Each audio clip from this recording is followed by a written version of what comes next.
All right, guys, we are back, and today is a quickie with just me. I know we've had a lot of those lately, but they're good. So I found a list of 18 controversial sex opinions, and I have feelings about all of them, and I thought it'd be fun to share them with you. So some of these I agree with completely. Some of these are gonna make me defend something most people would never admit, but you know me, I'm always raw, real, and honest. And we're gonna go through all 18, agree, disagree, hard disagree, and the real conversation behind each one. It's a quickie.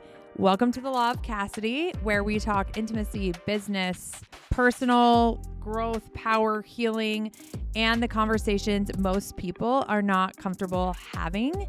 And I'm giving them straightforward, raw, and real to you. I'm Cassidy. I'm an entrepreneur, a wife, and a mom who has spent nearly 2 decades talking about intimacy and wellness. If someone sent this to you, you are in the right place. This one's for the vain ones. Let's get into it.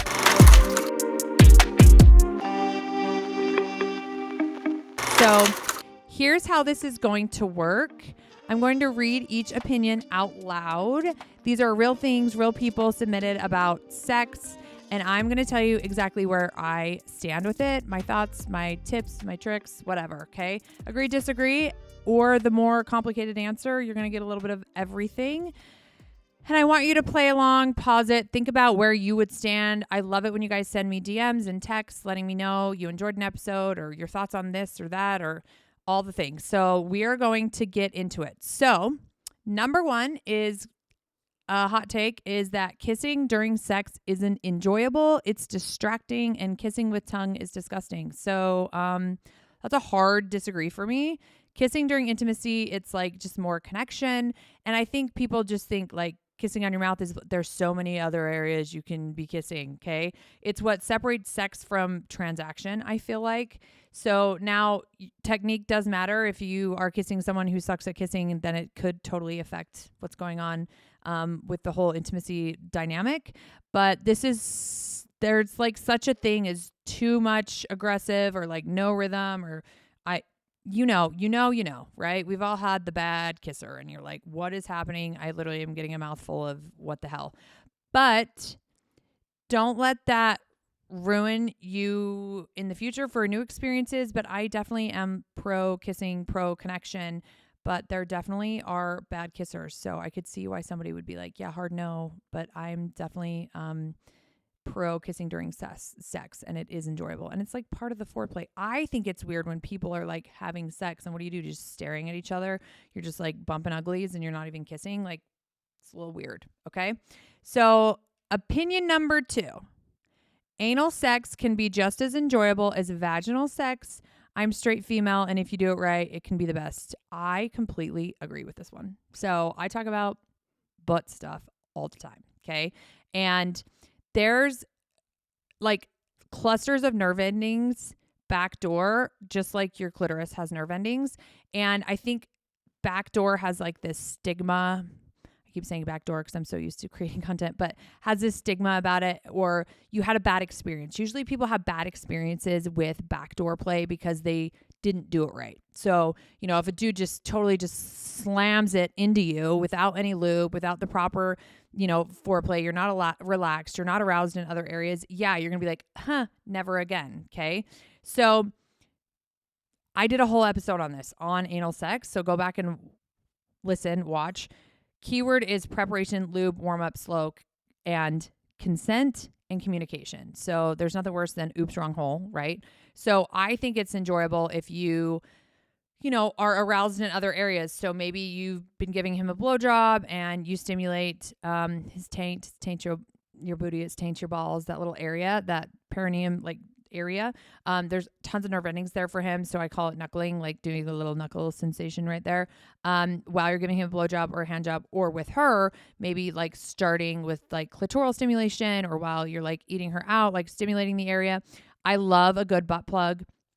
We have the one, I call it bang. The code word is bang. So just go comment on any of my videos and say bang and you'll get the link for it. But it actually vibrates and moves up and down. So having that in while you're having intercourse or while you are stimulating other areas, it's going to be a yes, you guys. It's going to be a yes. And if you're like, I don't know, it also prepares for actual anal sex. So Maybe it's just anal play that you're wanting to try. But yes, I completely agree. If it is done right, you can enjoy it, especially if you're actually having anal sex and you're stimulating your clitoris with the toy.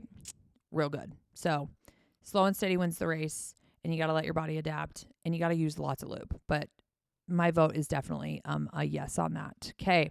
Opinion number 3, doggy style is the worst position. There's nothing sexy about someone slamming their dick into my cervix. Man, some of these just they're coming straight for the jugular. Okay. So this is a technique problem, not a position problem. So doggy style done right is not cervix destruction. Okay. The angle, the depth, the speed, all is adjustable. The receiving partner is the CEO of that position. So even like tilting your booty like up a little bit, maybe not being on your hands and knees and getting down on your elbows can make all the difference.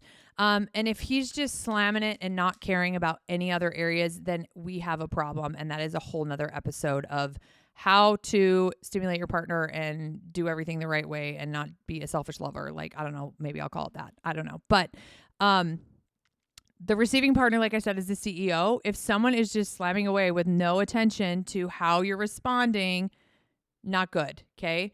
The lack of communication is essential, and there are different things that can help you hit the right angle. So I am pro doggy style. A lot of dudes love it. I mean, it's great to have a little butt plug in while you're doing doggy style too. That's a great, piggybacking off of the previous hot take. They have fun ones that look like flowers or light up. Like, that's just hot. Like, dudes are into that. Okay. So yeah. So I'm definitely, gonna disagree with the doggy style being the worst. I just don't think the technique is there or the communication. Okay. Opinion number 4, sex doesn't have to be about making each other come. It's about feeling good and taking care of each other.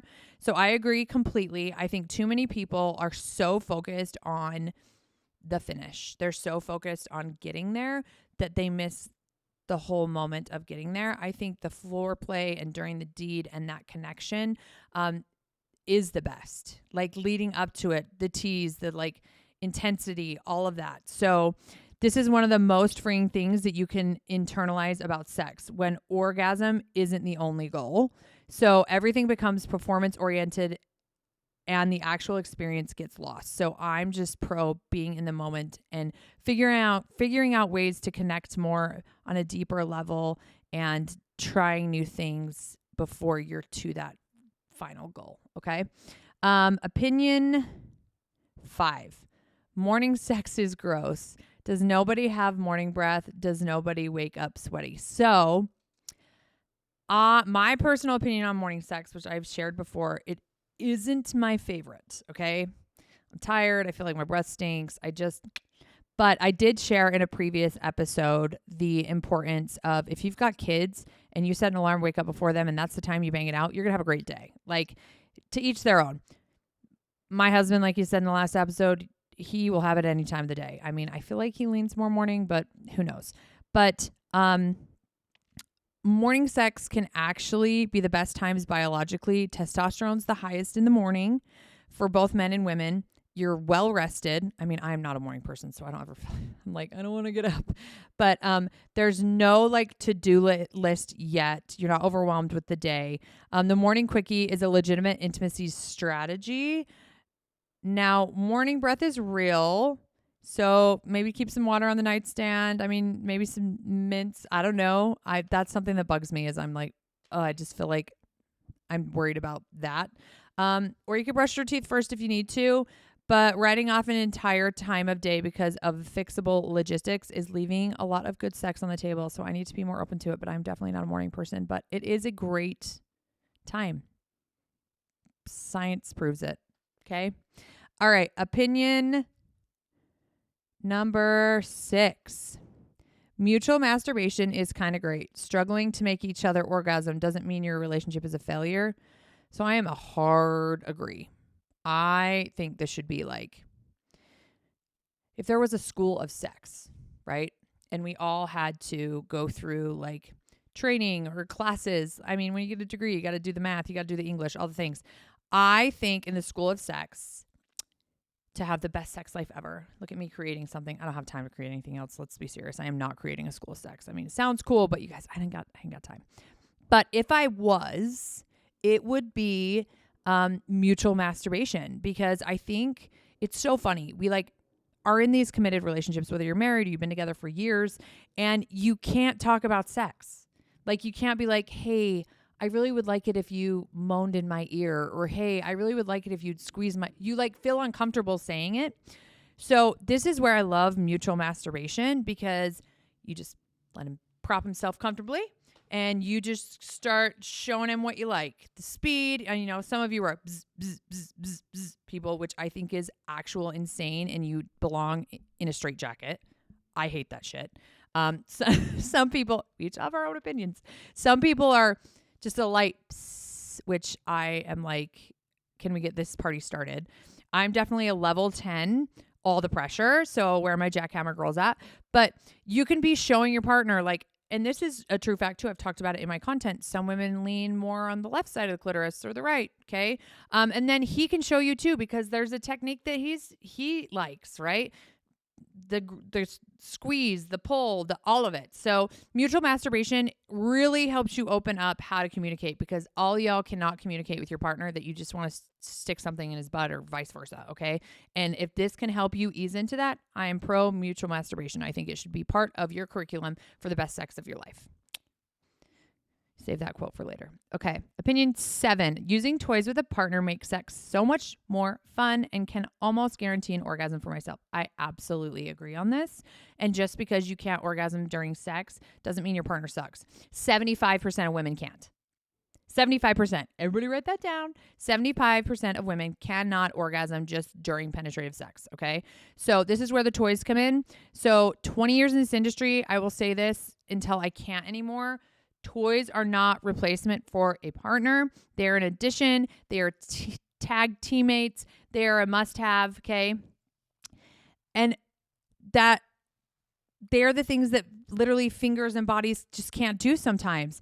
And a partner who feels threatened by a toy is a partner who doesn't understand anatomy. That's what it comes down to, okay? And this is where, when I've talked about porn before, no shame on the porn industry, to each their own. I think this is where it blindly like leads people in the wrong direction, because you watch this porno and this girl and like there's a lot of squirting and things happening. It's like, realistically, no.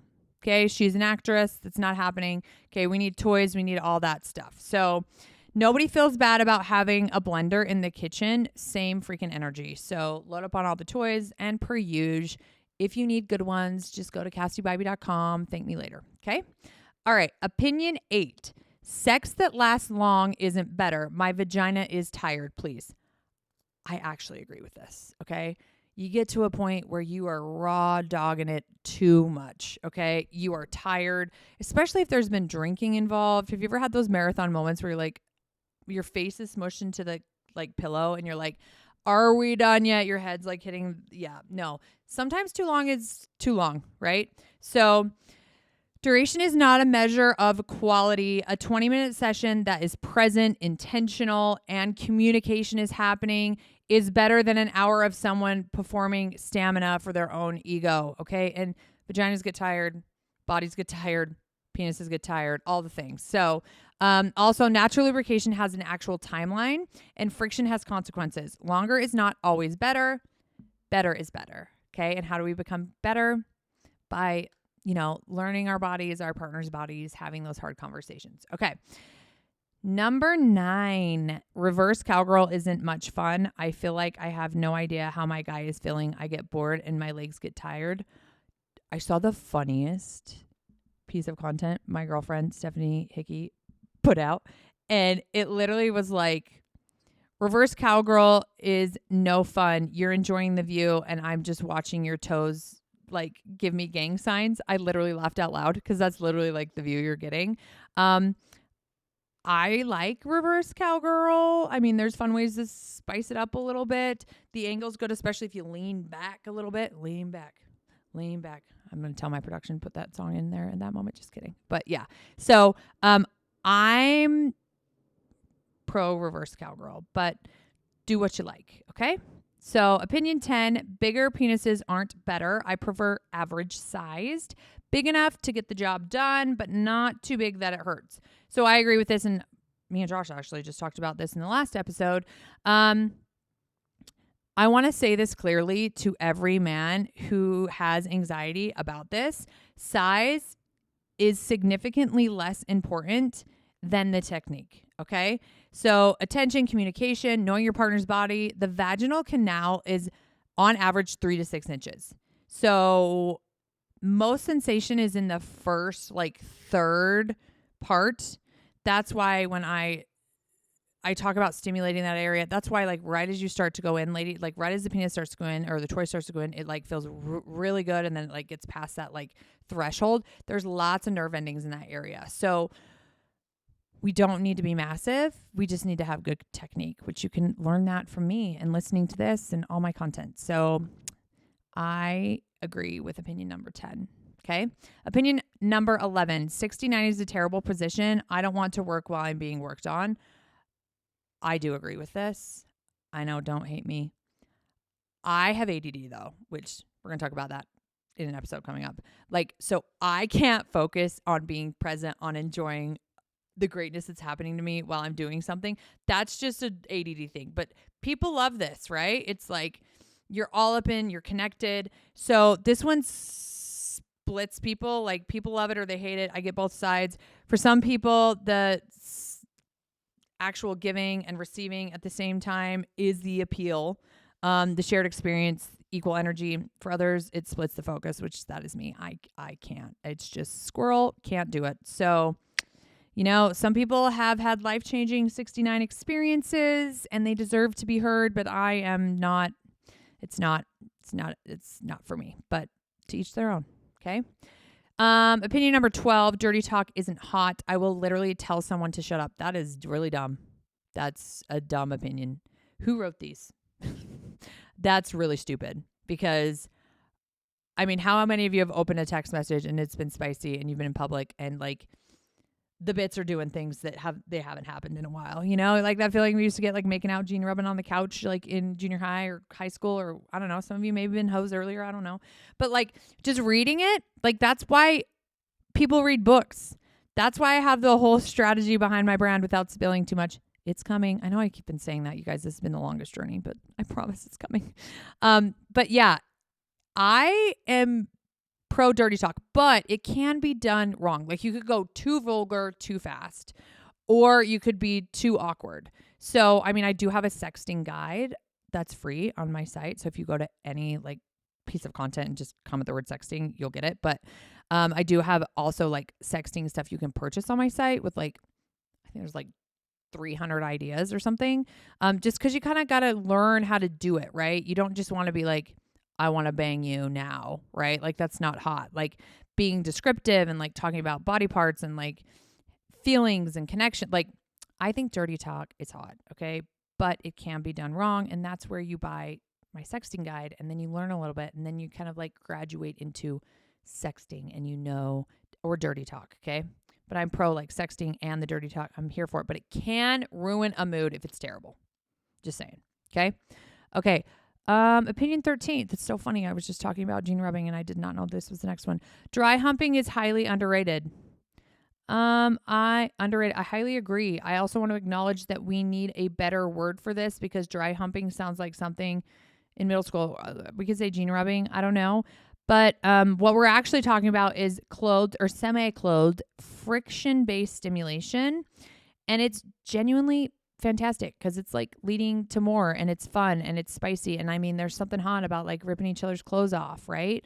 Or like, nope, we can't yet. Nope, we can't. It's like building up the suspension. So I agree. Dry humping is highly underrated. Pro gene rubbing. Where are my gene rubbers out? Yes. Or leggings. I don't care. Whatever it is. Okay. Opinion 14. Outdoor sex is usually uncomfortable and awkward. There are mosquitoes, sand, scratchy grass, and sunburns on parts that don't usually see the sunlight. It's the mosquito detail that's sending me, honestly. Like, agree. Logistics of outdoor sex, no. Like, I'm sorry. Like, there's been times I've been out with Josh while he's preparing for a hunt, and I'm like, I just can't do it on the log. It's just not there, right? I do not want bark up my ass, like hard pass. Okay. But some people like it in the sand. I do not want to have my vagina exfoliated. So to each their own. But it is kind of hot. Maybe you got like this cool room. I mean, we've done that, right? It has like a little private, you just bend her over that safety first. But the outdoor element is about the novelty of it. So you can be creative with it and make it comfortable. We don't want to be discomfortable, but I definitely am not. I don't love outdoor sex unless it's the right situation. Don't want sand up my butt or bark or any of that. So, and the mosquitoes. I agree with that. Okay. Opinion 15. Spit is a total turnoff. I find spitting on body parts to be absolutely repulsive. This is a preference, but I am going to agree with that. There's just too many good products, but some people are into it. Okay. Spit as lubrication is one of the things that has been normalized by the porn industry, and it doesn't translate well into real life for most people. It is not a practical lube. There's a lot of bacteria. And if your partner's into it and you're not, this is a conversation you need to have outside of the bedroom. Okay.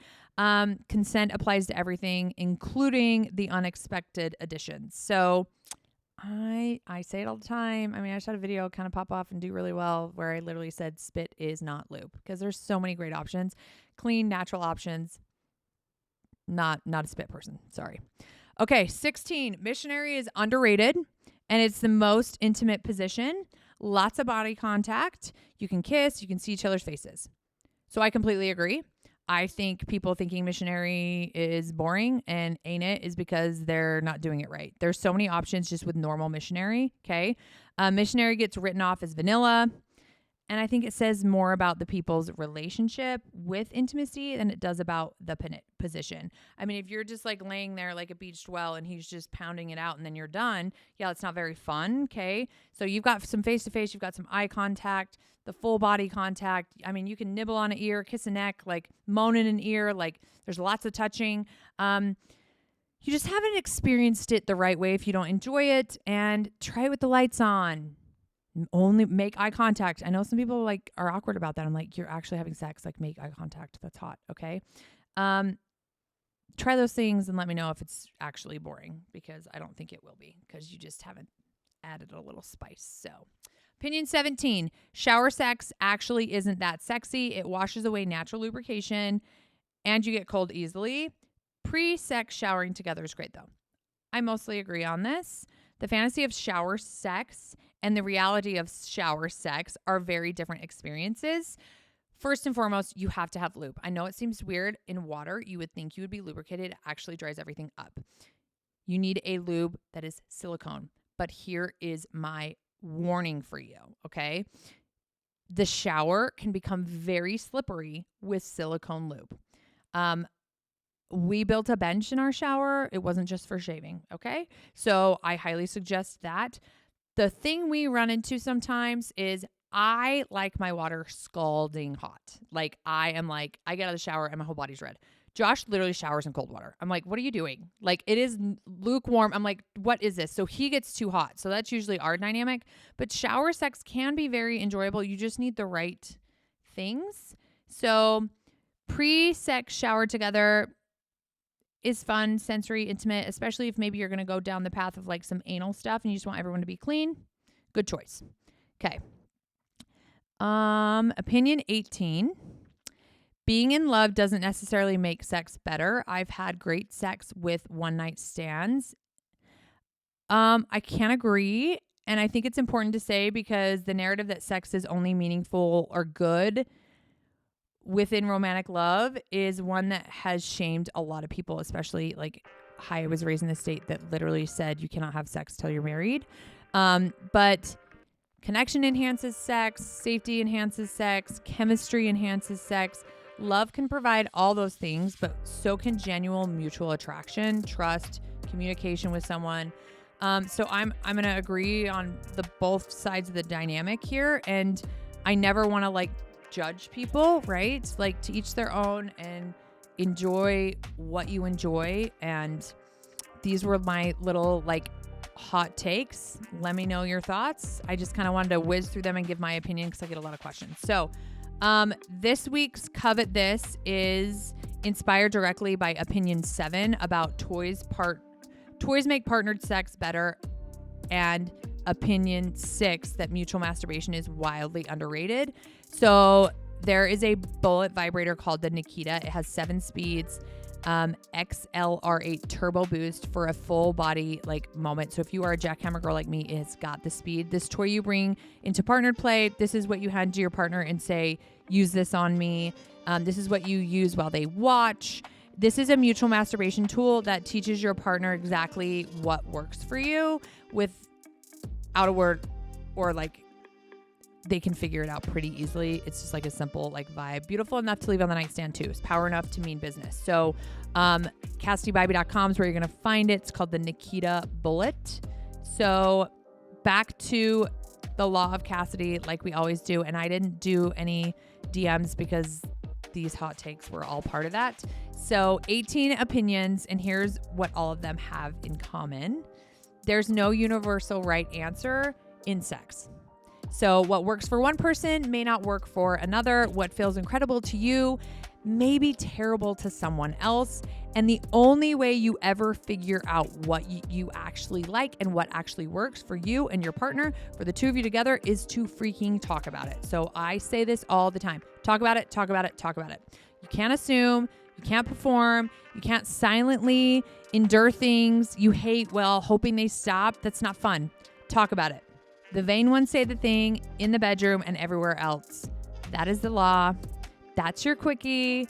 18 opinions. Some I agree with, some fights, and hopefully at least one conversation you're going to have in your relationship tonight.